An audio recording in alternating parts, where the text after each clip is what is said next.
បាទជម្រាបសួរប្រិយមិត្តបាទខ្ញុំបាទថ្ងៃនេះអត់តបបាទបងប្អូន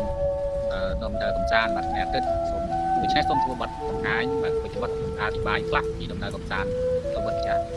ការលំហែអារម្មណ៍បែបគ្រួសារបាទតោះអ្នកទាំងអស់គ្នាដែលមិនធ្លាប់បានឃើញមកស្ដាប់និងមើល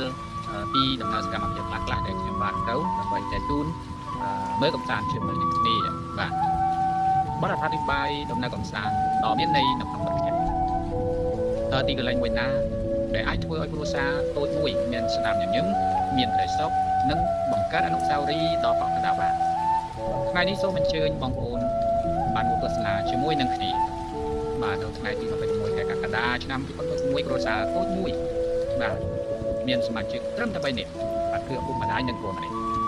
បានធ្វើដំណើរកំសាន្តមកកាន់វត្តចាស់បាទគ្រាន់តែឈានជើងចូលមកដល់បរិវេណវត្តក៏ទទួលបានអារម្មណ៍ស្រស់ស្រាយភ្លាម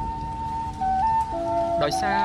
តែម្លប់ឈើធំធំត្រជាក់ត្រជុំបាទខ្យល់បក់រំភើយរំភើយនិងទេសភាពធម្មជាតិដ៏ស្រស់បំព្រងអ្វីដែលទាក់ទាញនៃបំផុតគឺរូបចម្លាក់ដ៏ស្រស់ស្អាតដែលបង្ហាញអំពីស្នាដៃសិល្បៈនិងជំនឿព្រះពុទ្ធសាសនាចំណែកឯបរិវេណវត្តវិញមានពុទ្ធបរិស័ទធ្វើបុណ្យយ៉ាងកកពោពេញទៅដោយទឹកមុខញញឹមសេចក្តីជ្រះថ្លានិងបរិយាកាសនៃការជែកបានរំលែកសេចក្តីសុខសម្រាប់កូនតូចវិញគ្រប់ជំហានគឺជាការស្វែងយល់ថ្មីការរត់លេងក្រោមលោកឈើ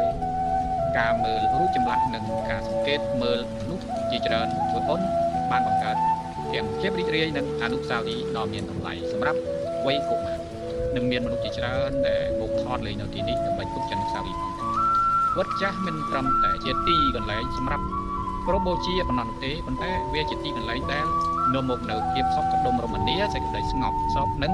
បំពេញអារម្មណ៍ឲ្យស្រស់ថ្លាដំណើរកំសាន្តមួយថ្ងៃនេះបានបន្សល់ទុកនៅស្នាមញញឹមសេចក្តីស្រឡាញ់នៅក្នុងគ្រួសារនិងអនុស្សាវរីយ៍ដែលមិនអាចបំភ្លេចបានដែរបាទប្រសិនបើអ្នកកំពុងតែស្វែងរកទីកន្លែងសម្រាប់សម្រាប់លំហែកាយហើយជួបជុំគ្រួសារនិងស្រូបយកភាពស្ងប់សុខនៃធម្មជាតិសូមគំតិចមកលេងវត្តចាស់នេះហើយអ្នកនឹងយល់ថាសេចក្តីសុខពិតបើកចេញអំពីពេលវេលាដែលបានចំណាយជាមួយនឹងមនុស្សជាទីស្រឡាញ់អូខេ